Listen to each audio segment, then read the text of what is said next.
We are not part of Biafra. We did not negotiate with you or discuss with you to be one of the states in Biafra. Hello and what's up, guys? Today's topic addresses a critical and timely issue that has sparked conversation and concern. We are not part of Biafra. These words were recently declared by Dr. Charles Apoki, a respected Urhobo elder statesman, and they carry a clear and powerful message to the southeastern community. This assertion comes in response to claims that the Urhobo nation has been included in the proposed map of Biafra, with Ole named as its capital. Dr. Akpoki's message is unequivocal. The Urhobo people have not been consulted, negotiated with, or agreed to be part of the Biafran movement. But what makes the Urhobo nation so distinct, and why is this statement so important? The Urhobo people are not just a community. They are a nation of strength, pride, and rich heritage. Their population exceeds that of 75 independent countries, including nations like St. Kitts and Nevis and Nauru. They govern 8 local government areas in Delta State, a region known for its abundant oil, gas reserves, and fertile land. Beyond these natural resources, the Urhobo people are known for their intellectual achievements and global influence. Urhobo professionals and entrepreneurs thrive in major cities such as London and Texas, proving their ability to succeed independently and globally. Dr. Akpoki emphasized that while the Urhobo people respect the right of any group to seek self-determination, they reject any unauthorized inclusion in the Biafran cause. This is not out of hostility, but out of a commitment to preserve their distinct identity. He shared a heartfelt acknowledgement of the kindness he experienced during his time in Igbo land, highlighting that there is no animosity towards the Igbo people. However, Urhobo is Urhobo, independent, proud, and determined to remain so. True leadership, as Dr. Akpoki points out, is about representing the collective will of the people. He reminds us that the Urhobo nation remains committed to a peaceful and prosperous Nigeria. They stand ready to contribute to its progress while preserving their sovereignty and unique cultural heritage.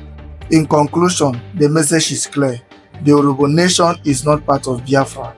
They value their autonomy and will continue to thrive within Nigeria's framework. Now, let's hear directly from Dr. Charles Akpoki himself as he makes this powerful declaration. I am your friend, Dr. Charles Akpoki. Let me state up front that I am an Urhobo man, and I am an elder or elder statesman in this country and in Urhobo land. In fact, 4 days from now, which will be 6th of December, I'll be speaking to the Urhobo Progress Union, which is the umbrella body of the Urhobo nation. Apart from the African National Congress, the Urhobo Progress Union is the oldest socio-cultural group in Africa. And I've spoken to them twice. Spoken to them via Zoom in the United States and spoken in some of their chapters. I watched the flag raising ceremony of Biafran agitators in Finland, Helsinki, Finland. I have always stood to defend any injustice, discrimination, any aspersion cast on the Igbo nation, because I stayed there, they took good care of me, and I loved them. But I am an Urhobo man. I saw that one of the 40 states, number 40th state of the purported future Biafran state is Urhobo / Isoko state, and with Ughelli as the capital. I don't know of the Isokos, but I can speak for the Urhobos. We did not negotiate with you or discuss with you to be one of the states in Biafra. The Urhobo nation has a population that is more than the individual populations of 75 nations in the world. 75 independent nations in the world. That is to say, if you list in terms of population, Urhobo people are more populated, are more than 75 countries like Lesotho, Nauru, Liechtenstein, several countries, Caribbean, St. Kitts and Nevis. We are more populated than them. We control 8 local government areas with a lot of oil wells and gas reserves, agricultural lands, with a lot of intellectuals. We have talented people all over the world. In fact, Urhobo people in Texas alone is a large number, not to talk of in London and in the UK. We are not part of Biafra. You have a right to agitate for your secession, agitate for your liberty, but you don't have a right to conscript unwilling people into your movement and into your country or territory. Urhobo people are Urhobo people. We might have cultural similarities, but we are Urhobo people. Please let it be known. We are not against you. If you want to go, Nigeria indeed should allow you go. Though some of us believe in one Nigeria, but there's freedom of association. But that freedom should not deprive us, Urhobo people, of our own freedom to be on our own. We are big enough to be a state in Nigeria, rich enough to be a state, intelligent enough to be a state, strong enough to be a state. So this is a public notice, because maybe the leadership of Urhobo nation have not seen this. Leadership is not in the occupation of office, is the ability to take initiative on behalf of the people, drive the initiative to achieve an aim. God bless the Urhobo nation. God bless Nigeria. I wish whoever is agitating for secession or whatever the best of luck, but I prefer a united, lovely Nigeria. God bless you. I remain Dr. Charles Apoki.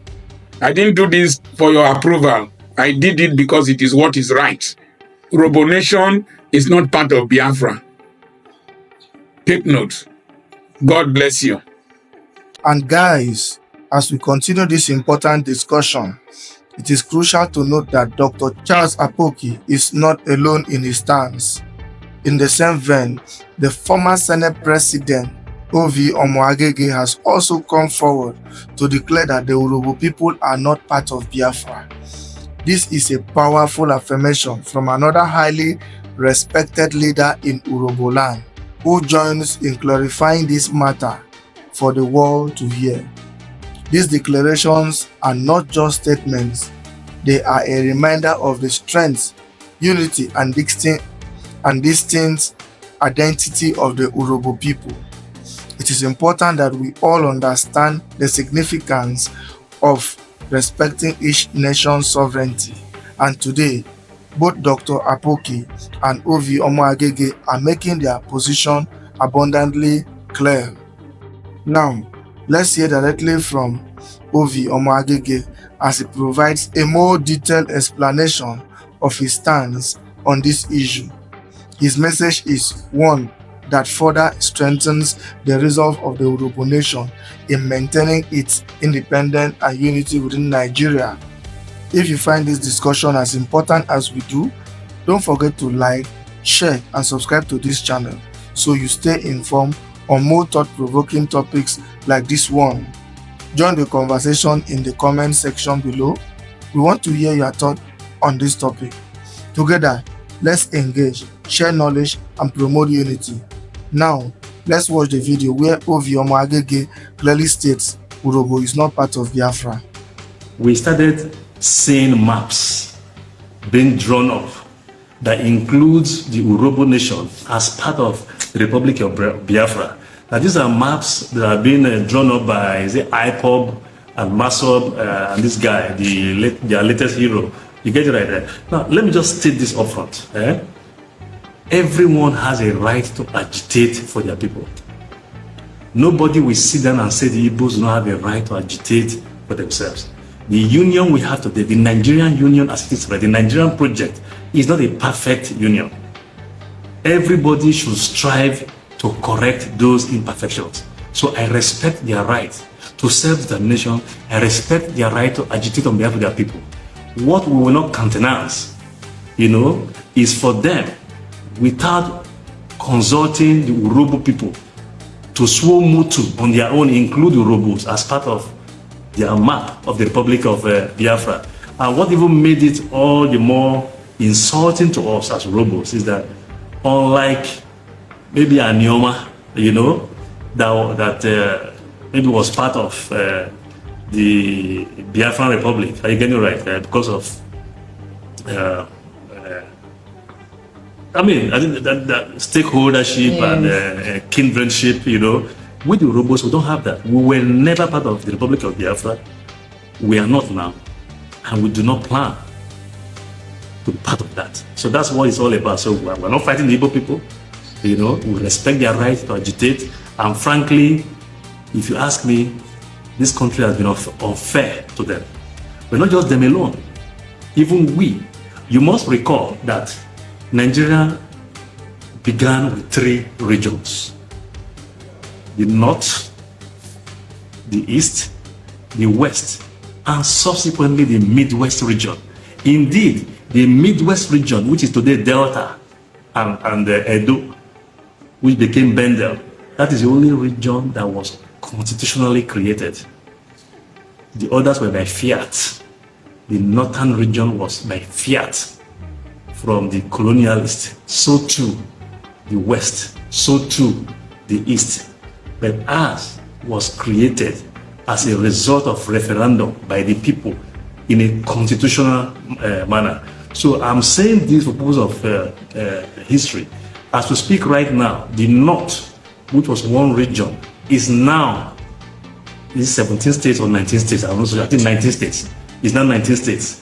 The West, that was one region, is now 6 states. The East or Eastern region, that was one region, is now 5 states. While we, Midwest, that was one region, were only 2 states. Now these have implications. And what are the implications? Between Edo and Delta, one region, we only have 6 senators. The North, that was one region, now has 19 times 3, that's 57 senators. You do the math. The West, that was a co-region with us, Midwest, now 6 states times 3 senators, making what? 18 senators. While we, a co-equal region, at that time, we only have 6 senators. So I'm saying this, of course the Igbos have a right to be angry and to be bitter. We too, here in Bendel or Delta, they will also have a right to be bitter. So when people are agitating, there's justification in the agitation, provided 1, don't make it violent, and then 2, consult. You cannot replace one tyranny with another tyranny. We believe that at some point, everyone needs to calm down. We need to sit down and look into the reason for this agitation.